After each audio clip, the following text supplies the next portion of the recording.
मथुरा माँ श्रीनाथ जी, गोकुल माँ श्रीनाथ जी, यमुना जी ने कांठे रमता रंगीला श्रीनाथ जी। रंगीला श्रीनाथ जी, अलबेला श्रीनाथ जी, वल्लभ कुलना वाला बोलो रंगीला श्रीनाथ जी। मधुवन माँ श्रीनाथ जी, कुंजन माँ श्रीनाथ जी, वृंदावन माँ रास रमता रंगीला श्रीनाथ जी। नंदगाम श्रीनाथ जी, बरसाने श्रीनाथ जी, कामवन माँ क्रीड़ा करता रंगीला श्रीनाथ जी। दानगढ़ श्रीनाथ जी, मानगढ़ श्रीनाथ जी, साकड़ी खोरे गोरस खाता रंगीला श्रीनाथ जी। संकेत माँ श्रीनाथ जी, वन वन माँ श्रीनाथ जी, गहवर वन माँ रास रमता रंगीला श्रीनाथ जी। गोवर्धन माँ श्रीनाथ जी, मारग माँ श्रीनाथ जी, मानस गंगा माँ मन हरता रंगीला श्रीनाथ जी। राधा कुंड श्रीनाथ जी, कृष्ण कुंड श्रीनाथ जी, चंद सरोवर चौके रमता रंगीला श्रीनाथ जी। वृक्ष वृक्ष श्रीनाथ जी, डाल डाल श्रीनाथ जी, पत्र पत्र ने पुष्पे रमता रंगीला श्रीनाथ जी। अन्योरमा श्रीनाथ जी, गोविंद कुंड श्रीनाथ जी, अप्सरा कुंडे आनंद करता रंगीला श्रीनाथ जी। गली गली श्रीनाथ जी, कुंज कुंज श्रीनाथ जी, सुरभि कुंडे स्नान करता रंगीला श्रीनाथ जी। मंदिर माँ श्रीनाथ जी, पर्वत पर श्रीनाथ जी, जतिपुरा माँ प्रकट विराजे रंगीला श्रीनाथ जी। बिलछुवन माँ श्रीनाथ जी, कुसुम खोर श्रीनाथ जी, श्याम ढाक माँ छाक आरोगे रंगीला श्रीनाथ जी। रुद्र कुंड श्रीनाथ जी, हरजी कुंड श्रीनाथ जी, कदम खंडी माँ क्रीड़ा करता रंगीला श्रीनाथ जी। गाम गाम श्रीनाथ जी, ठाम ठाम श्रीनाथ जी, गुलाल कुंडे होली रमता रंगीला श्रीनाथ जी। नवल कुंड श्रीनाथ जी, रमण कुंज श्रीनाथ जी, ब्रजवासी ना वाला बोलो रंगीला श्रीनाथ जी।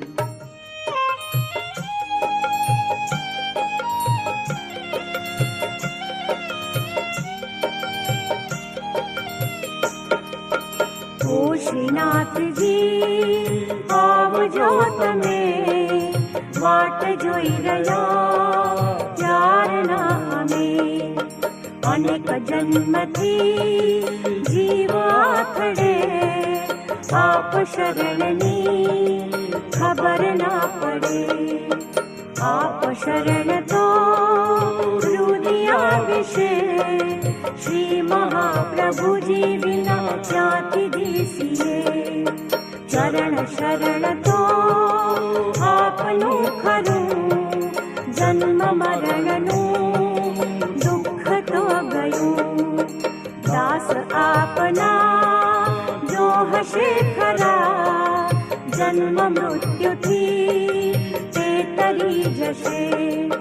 दास भावती सहुतरी जशे, दास आपना जो खरा हशे।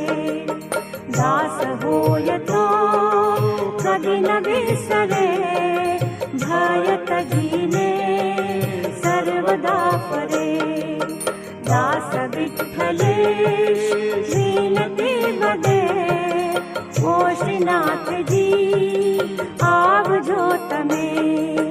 ओ श्रीनाथ जी आवजो तमे, वाट जोई रह्या प्यारना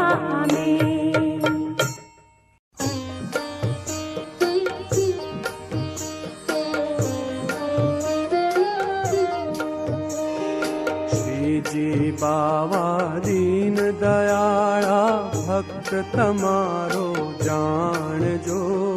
हरि गुण गाता दोष पड़े तो सेवा हमारी मानजो।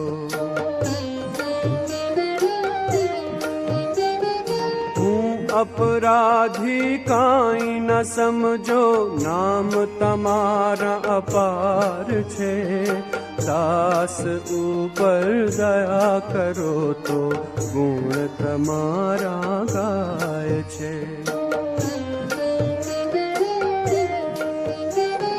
ओ दिन बंधु और दयालु प्रार्थना करूं कर करी।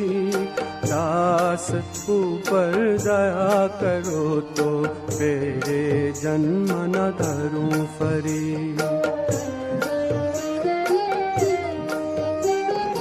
गौलोकवासी वैकुंठवासी बुद्धि हमारी सुधार जो।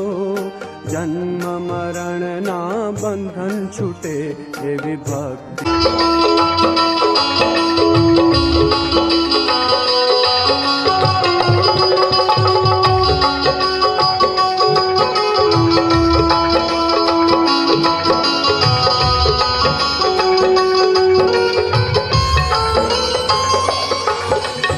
आएंगे रघुराई ओ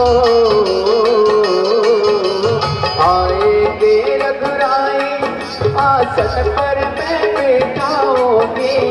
आएंगे रघुराई आसन पर मैं बैठाऊंगी। बैठे बैठे तेरे अपने हाथों से खिलाऊंगी। साथ साथ लक्ष्मण जी का दर्शन होगा। शबरी की कुटिया का पावन होगा। साथ साथ लक्ष्मण जी का दर्शन होगा। शबरी की कुटिया का पावन होगा। शबरी की कुटिया का पावन शबरी की कुटिया का पावन शबरी की कुटिया का पावन।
रात गरबा धीरे अम्बे माँ चलो धीरे धीरे। रात गरबा धीरे अम्बे माँ चलो धीरे धीरे। चलो धीरे धीरे चलो धीरे धीरे चलो धीरे धीरे धीरे। रात गरबा धीरे अम्बे माँ चलो धीरे धीरे। रात गरबा धीरे अम्बे माँ चलो धीरे धीरे।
ज्ञान गाई लेते में पधारे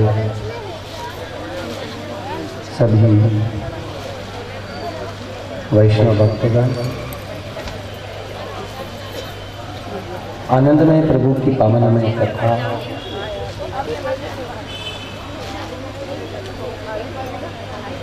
श्रीमद् भागवत, जिसका रसपान करती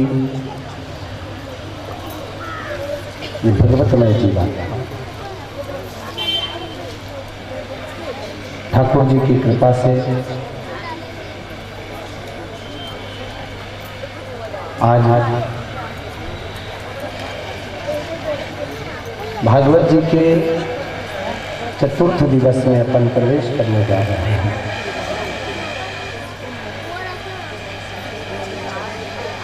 चौथे दिवस की जो कथा है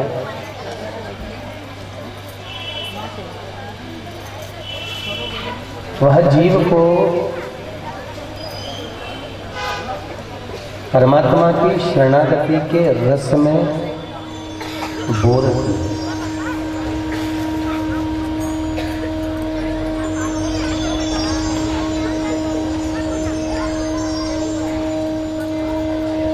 और यही भागवत का मध्यस्थ है, जो आज स्कंद 9वें स्कंद के बाद जो 10वां स्कंद प्रारंभ होगा, ये भगवान का हृदय है।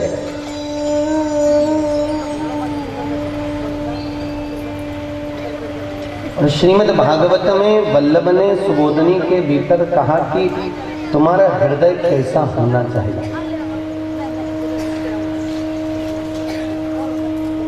हृदय कैसा हो, तो ये 10वें स्कंद से वर्णन किया। जैसे भगवान नंद बाबा के यहाँ 60 वर्ष की अवस्था में प्रकट हुए हैं।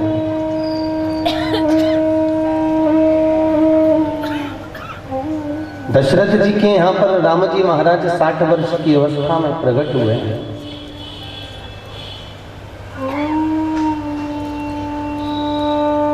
आंतरी बाबा के यहाँ दत्तात्रेय भगवान 60 वर्ष की अवस्था में प्रकट हुए हैं। कदर्म बाबा के यहाँ कपिल देव जी महाराज 60 वर्ष की अवस्था में प्रकट हुए हैं। जब 60 की अवस्था आ जाती है तो गवर्नमेंट भी रिटायर कर देती है।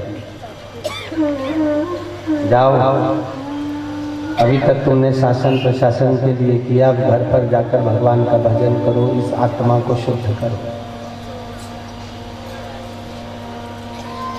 इसलिए यहाँ शास्त्र कह रहा है कि सुबोधनी में वल्लभ ने कहा कि जो 10वां स्कंद है ये भगवान का हृदय है, और हृदय निर्मलता को धारण करने वाला है, हृदय नूतनता देने वाला।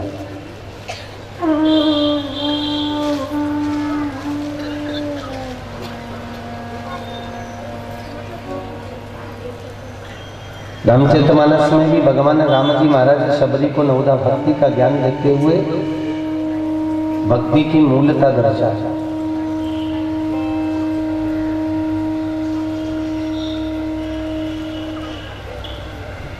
कि प्रबल भक्ति वही है शबरी जो मुझे जान गया।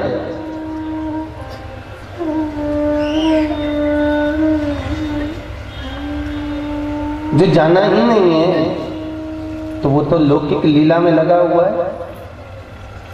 जैसे एक बार श्री राम जी महाराज, मेरे राम जी अपनी शयन कक्ष में विराजे थे।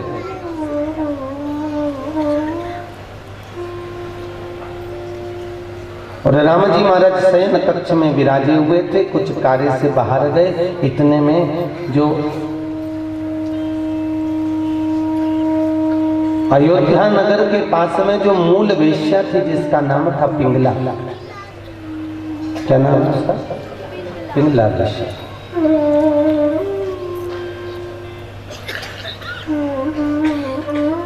जो अवधपुरी के नजदीक में है और अयोध्या के पास में रहने वाली वो पिंगला वेश्या राम जी को देखकर आसक्त होती है। जिस समय राम जी महाराज भवन में नहीं है, शयन कक्ष में नहीं है, उस समय पर पिंगला ने अपने पांव के नुपुर को उतार दिया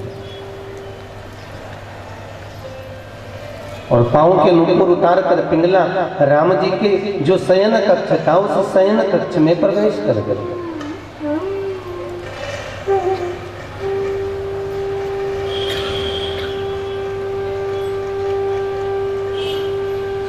शयन कक्ष में गई। इतने में भगवान राम जी का आगमन शयन कक्ष में हुआ। राम जी ने पिंगला को देखा और राम जी को थोड़ा सा क्रोध आया। राम जी ने कहा, पिंगला तू 10 घर जाती है, कम से कम तुझे विचार तो करना था कि तू किसके कक्ष में और कब पहुंच रही है। तेरे को कम से कम 50 बार सोचना तो था। पिंगला ने क्षमा मांगी, नाथ गलती हो गई, मैं क्षमा चाहता हूं। भगवान कहते हैं, पिंगला तेरे घर में धन की कमी नहीं, संपदा की कमी नहीं, सत्ता की कमी नहीं, नूतन श्रृंगार, नूतन वस्त्र तुझे निरंतर मिलते रहे, पर सबसे बड़ा दुख मुझे इस बात का है कि तू अवध के नजदीक होने पर भी तेरी आत्म तृप्ति और तेरे मन की संतुष्टि नहीं हो पाई। मन मतलब हृदय, हृदय और चित्त का बड़ा गहरा संबंध है, बड़ा गहरा। इसलिए श्रीमद् भागवत में 10वें स्कंद जो है भगवान का हृदय कहा गया, भगवान का चित्त, भगवान का मन कहा गया। 10वें स्कंद भगवान का हृदय है, और हृदय नूतन होना चाहिए, हृदय साफ होना चाहिए। पिंगला को भगवान कह रहे हैं तेरा चित्त, तेरा मन, तेरी बुद्धि, तेरा चिंतन श्रेष्ठ नहीं हो पाएगा। जा तू मेरे शयन कक्ष में पहुंची है, तुझे श्राप देता हूं कि तू आज बिना पूछे मेरे सैन्य में कक्ष में प्रवेश करी है। द्वापर में जब मेरा कृष्ण अवतार होगा तब तू कुब्जा बना, तेरा शरीर टेढ़ा होगा। कैसी थी कुब्जा? टेढ़ी। जैसे कुब्जा टेढ़ी है उसी तरह मनुष्य की बुद्धि टेढ़ी है। इसलिए यहाँ शास्त्र कह रहा है 10वें स्कंद से कि बुद्धि जो टेढ़ी है, इस बुद्धि को कहो कि चल सत्संग में चली जाए, फिल्म में, इससे कहो चल भजन में चली जाए, भोजन में। ये बुद्धि टेढ़ी चलने वाली है, बुद्धि ठीक नहीं चलती।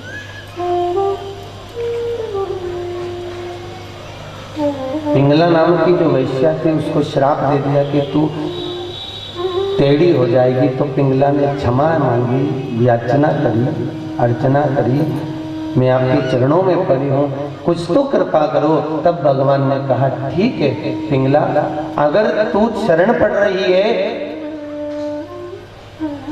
तो मैं मथुरा में जब प्रवेश करूंगा,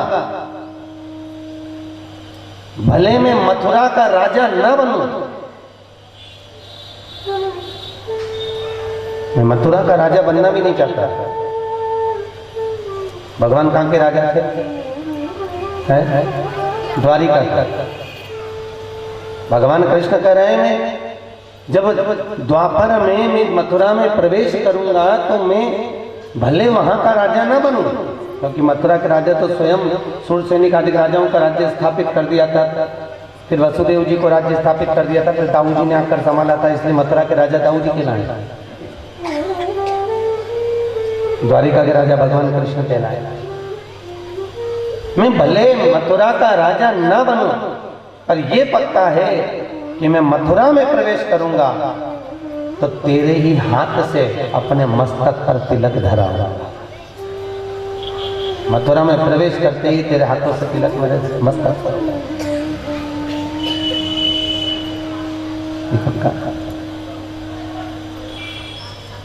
पिंगला चरणों में पड़ गई, नाथ बड़ी गलती है,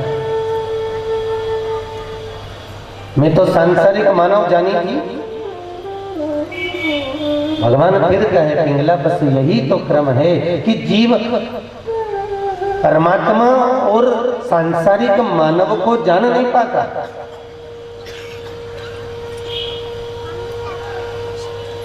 बहुत कठिन।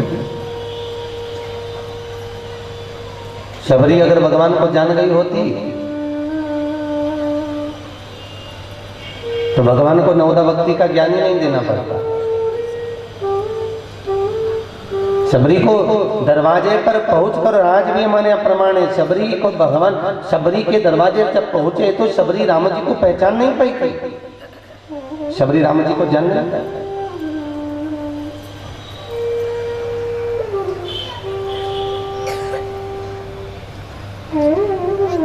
तभी भगवान ने कहा ऐ शबरी, प्रथम भक्ति संतन कर संगा, दूसरी रति मम कथा प्रसंग। ऐ शबरी, अगर तूने सत्संग किया होता, तू मातंग बाबा के आश्रम में आई है, मातंग बाबा के चरणों में विराजमान है, मातंग बाबा ने तुझे कहा है कि तू भक्ति को धारण कर, तू भगवान का स्मरण कर, भगवान जरूर पधारेंगे, भगवान जरूर आएंगे। पर एक सबसे बड़ी भूल ये हो गई तुझसे कि तू परमात्मा को पहचान नहीं पाया। यही गलती हम भी करते हैं। हमारे घर में जो छोटा सा ठाकुर है ना, हम उसको पहचान नहीं पाते। सबसे पहली शादी की पत्रिका छपी और मंदिर पहुंचाई, देवालय पहुंचाई, धाम पहुंचाई, सब दूर पहुंचाई, पर सबसे पहली पत्रिका किसको देना थी? अरे बोलो तो, कौन थे ठाकुर जी को? जो तुम्हारे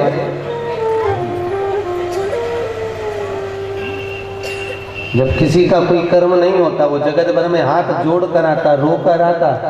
जब किसी से भी उसका काम नहीं हुआ, सारे दुनिया में घूमकर फिरकर आने के बाद भी उसका जब कर्म नहीं होता, तब अंत में वो परमात्मा की चौखट में जो उसके घर में भगवान होता है, तब उसकी शरण में जाता है और कहता है, लाडले हे ठाकुर, हे मेरे राम, हे मेरे कृष्ण, हे मेरे ठाकुर, आज मेरा ये इतना बड़ा काम अड़ गया। तो भगवान भी कहते हैं, अगर तू पहले ही मेरी शरणागति में आ जाता, पहले ही मेरे चरण में आ जाता, तो जितनों के तूने हाथ जोड़े हैं उतनों के भी मैं तुझे हाथ नहीं जोड़ने देगा। तो एक बार शरणागत होता।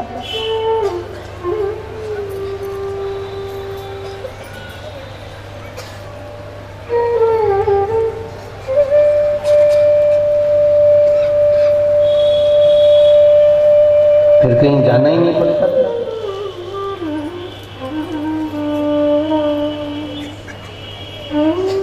बस जो मूल पहचान गया, मूल जिसने जाना,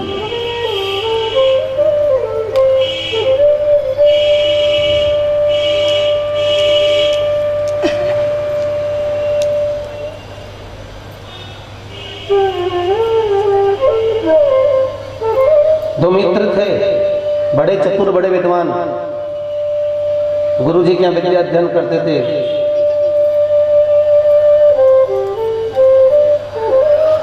दोनों मित्र आज गुरुजी से ज्योतिषी सीख कर बाहर निकल रहे थे। उन्होंने एक तोते को देख लिया। क्या देखा है? जम के बोलो, तोता। तोता देखना मालूम है ना आपको कि सुबह यदि तोते को देख लिया जाए उड़ता हुआ या दाना चुगता हुआ या घूमता हुआ, तो उस व्यक्ति को सुबह उठकर अगर तोते का मुख देखा जाए तो दिन भर में कभी भी उसको खीर का भोजन जरूर मिलता है, खीर जरूर खाने को मिलती है। ये ज्योतिषी के अनुकूल गुरु ने कहा। शिष्य को मालूम है, दोनों चीज मालूम है शिष्य को आज की, दोनों शिष्य को मालूम है। और एक शिष्य ने दूसरे से कहा, देख आज तो तोता दिख गया, आज अपने को खीर मिलेगी, पक्का है, और बड़ी जोरदार खीर मिलेगी।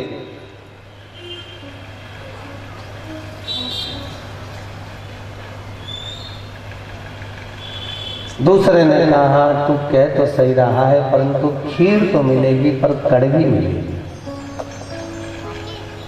एक ने कहा, कैसी ज्योतिषी दिख रहा है, गुरुजी का नाम खराब कर रहा है। गुरुजी ने कहा कि जब तोता दिख जाए तो समझ लो खीर मिलना है, पक्का है। तो कहा, मैं भी कह रहा हूँ मिलेगी तो, परंतु कड़वी मिलेगी। अरे तो खीर कोई कड़वी होती है क्या? चलो दोनों गए तो किसी ने निमंत्रण दे दिया, दोनों भोजन करने बैठे और आज वास्तव में खीर जो मिली वो कड़वी मिली। तो उस पहले मित्र ने दूसरे से कहा, अपन एक ही गुरु के चेले हैं, एक ही जगह पढ़ रहे हैं, एक ही जगह अध्ययन कर रहे हैं, एक ही जगह ज्योतिषी सीख रहे हैं, पर तूने कैसे कह दिया कि खीर कड़वी मिलेगी?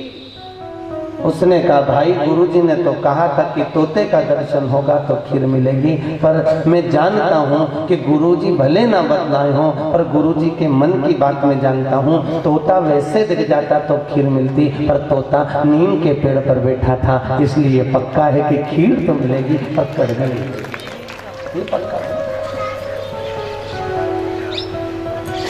तोता जहाँ बैठा है उस बैठने का भी तो स्थान देखा जाता है, क्या मिल रहा है। वल्लभ ने सुबोधनी के अष्टम स्कंद में कितनी सुंदर बात लिखी है। वल्लभ सुबोधनी के अष्टम स्कंद में लिखते हैं, और सुखदेव जी महाराज राजा परीक्षित को अष्टम स्कंद में वर्णन करते हैं कि जहां तुम बैठ रहे हो उसके अनुकूल तुम्हें भाव की प्रबलता प्राप्त होती है। वही वाली बात आ गई, जैसा खाया अन्न वैसा हो गया मन, जैसा पिया पानी वैसी हो गई वाणी, और जैसा पिया दूध वैसा मन गया बुद्धि। बुद्धि दूध से बनती है, वैसी तुम्हें प्रबलता प्राप्त हो रही है, वैसी अनुकूलता प्राप्त।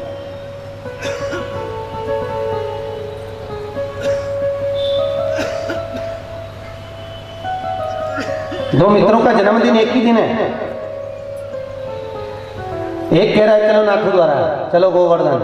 दूसरा कह रहा है नहीं नहीं नहीं भैया, मैं तो यहीं पे जन्मदिन मनाऊंगा, बढ़िया होटल जाऊंगा, एंजॉय करूंगा, खूब खाएंगे पिएंगे, मौज करेंगे, आनंद करेंगे। दोनों में लड़ाई हो गई। गोवर्धन जाने वाला नाथ द्वारा जाने वाला नाथ द्वारा चले गया, गोवर्धन जाने वाला गिरिराज जी चले गया, और जो होटल जाने वाला था वो होटल चले गया। अब जो गोवर्धन गया था, जो नाथद्वारा गया है, वो नाथद्वारा में दर्शन करने मंदिर में प्रवेश कर रहा है, तो पहले तो घंटों लाइन में लगा, फिर धक्के खाया, धक्के खाकर फिर अंदर गया। अंदर दर्शन करते करते सोच रहा है बताओ मेरे को तो यहाँ घंटों लाइन में लग गए, धक्के खा रहा हूँ, इससे तो अच्छा मेरा मित्र है, होटल में पड़ा होगा, एंजॉय कर रहा होगा, खूब आनंद से खा पी रहा होगा, अपना जन्मदिन मना रहा होगा। और जो होटल में पड़ा है वो विचार कर रहा है कि मैं कितना पापी जीव हूं कि अपना जन्मदिन होटल में मना रहा हूँ, मेरा मित्र कितना अच्छा होगा, नाथद्वारा में श्रीनाथ जी का दर्शन कर रहा होगा, गोवर्धन नाथ जी पे दूध चढ़ा रहा होगा, श्री जी बाबा का स्मरण कर रहा होगा, ठाकुर का स्मरण कर रहा होगा वो।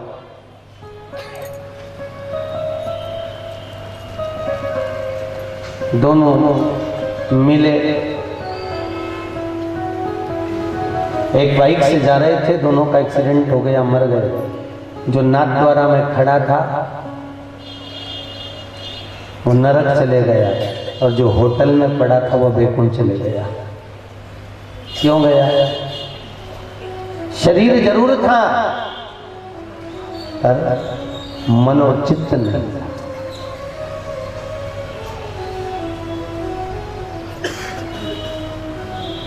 चित्त कहां में गया? भगवान के सम्मुख में खड़ा है। वही वाली बात आ गई ब्रह्मा जी की चरित्र कल जो सुनाया था कि खुद का मांस खुद खा रहा है क्योंकि भूखा रह गया था, और परमात्मा के दर्शन में भी भूख लग रही है, परमात्मा के दर्शन में भी उसको क्षुधा प्राप्त हो रही है, तो खुद का मांस खुद खा रहा है। अब खड़ा ठाकुर जी के सम्मुख में, और इसलिए अपने हवेली जी में कुछ पद लिखे हुए, कुछ लिखा हुआ है कि आप लौकिक चर्चा ना करो, आप व्यर्थ की चर्चा ना करो। आप लोग दर्शन करे होंगे हवेली जी में, गोवर्धन मंदिर में गए होंगे, श्रीनाथ जी मंदिर में लिखा हुआ है लौकिक चर्चा ना करे।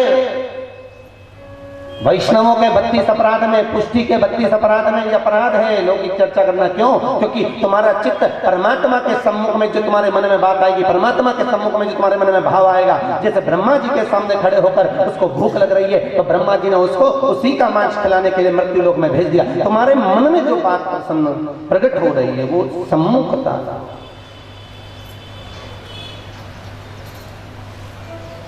सम्मुख तो केवल एक लालसा होना चाहिए, वो परमात्मा के दर्शन की हो,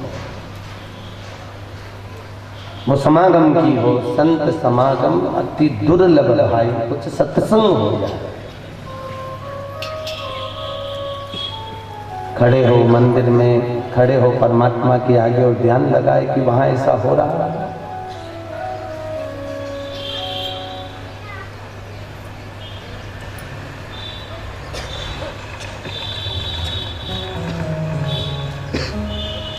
मैं एक दो बार कई बार भैया को, दिलीप भैया को भी बोल चुका, कई वैष्णव को मैं कई बार परीक्षा में थोड़ा सा ले लेता हूँ, तो पूछ लिया मैंने एक दो बार दिलीप भैया से पूछा, रूठिया जी से कि भैया तुम कहीं और जगह तीर्थ में नहीं जाते? कह भैया मन नहीं लगता। क्यों नहीं लगता? क्योंकि ये छोड़ता नहीं। कौन? ठाकुर, जिसकी तुम सेवा कर रहे हो, जिसकी तुम चाकरी कर रहे हो, जिसका तुम निवेदन कर रहे हो, जिसका तुम लाड लगा रहे हो, वो छोड़ नहीं रहा।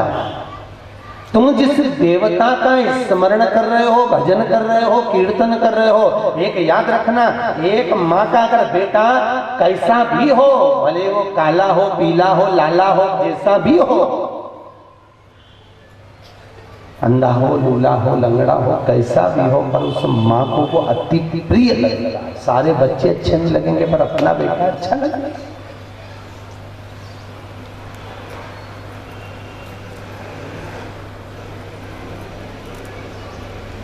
आज कुम्मनदास जी के साथ में श्री जी बाबा खेल रहे थे।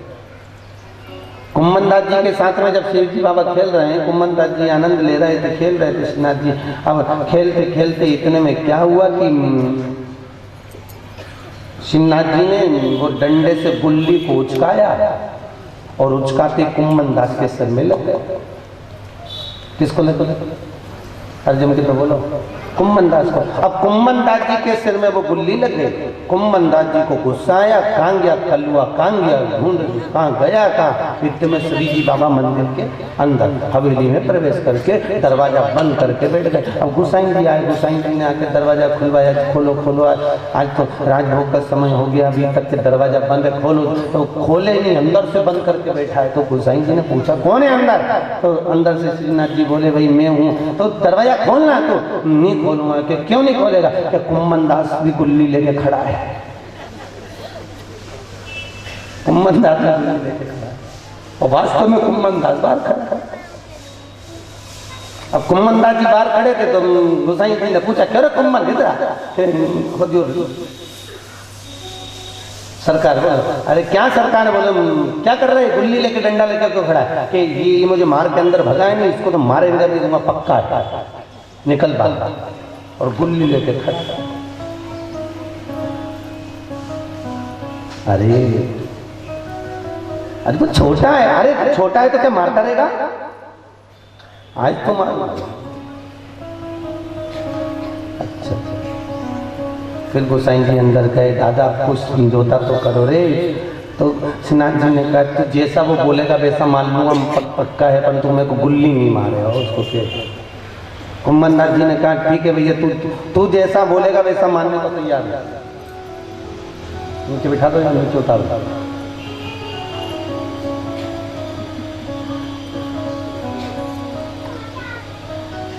तू जैसा कहे उसके अनुकूल में मानने को तैयार है।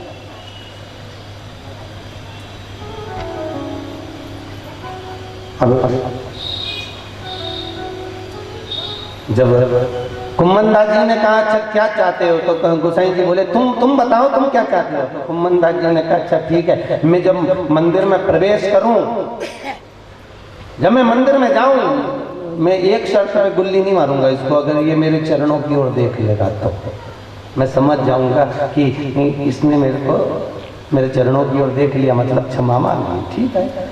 अब गोसाई जी अंदर गए, भैया वो गुल्ली नहीं मारेगा, जब जैसे तेरा खुले, जैसे पट खुले वैसे तू चरणों की ओर देख लेना। पक्का है, देख लो, मारा गया, देखो। तेरा हटा, श्रीनाथ जी ने चरणों की ओर देखा कुम्मनदास जी के। कुम्मनदास जी ने गुल्ली को फेंक दिया, गुल्ली को फेंका, जाने लगे। चल क्षमा मांगा तो ठीक है। थोड़ी देर बाद जब उत्थापन हुआ तो फिर बाहर निकल के आके उत्थापन में कह के कुम्मनदास कैसी लगी? कुम्मनदास ने कहा अब देख कल तू कैसी लगी, कल देख।